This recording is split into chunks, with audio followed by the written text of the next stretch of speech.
அஸ்ஸலாமு அலைக்கும் வரஹ்மத்துல்லாஹி வபரகாத்துஹு. தினமும் ஓர் உபதேசம்.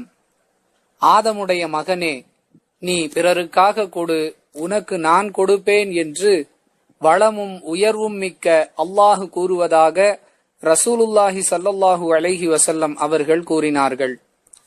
அறிவிப்பவர் அபூ ஹுரைரா ரலியல்லாஹு அன்ஹு.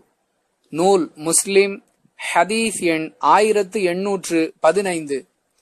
அன்பிற்குரிய அல்லாஹுவின் நல்லடியார்களே, அல்லாஹ் நமக்கு வழங்கியவற்றிலிருந்து நாம் பிறருக்காக கொடுக்கும் பொழுது அதனால் நம்முடைய செல்வத்தில் குறைவு ஏற்பட்டு விடுமோ என்ற அச்சம் நமக்கு தொடர்ந்து ஏற்பட்டு கொண்டே இருக்கிறது.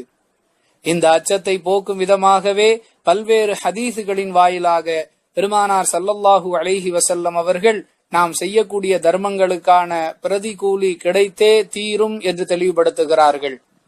அந்த தொடரில் அல்லாஹுவே இதற்குரிய வாக்குறுதியை வழங்குவதாக இந்த உபதேசம் அமைந்திருக்கின்றது. பிறருக்காக நாம் கொடுத்தால் நமக்காக அல்லாஹ் கொடுப்பான் என்பதுதான் இந்த ஹதீஸிலிருந்து நாம் அறிந்து கொள்ளக்கூடிய பாடம்.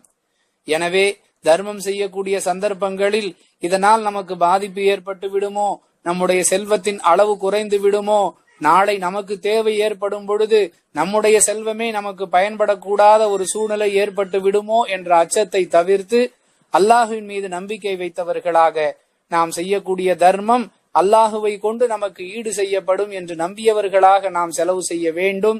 அல்லாஹ் புரிந்து நடப்பதற்கு உதவி செய்வானாக. வாஹிரு தவானா அனில் ஹம்துலில்லாஹி ரப்பில் ஆலமீன். அஸ்ஸலாமு அலைக்கும் வரஹ்மத்துல்லாஹி வபரகாத்துஹு.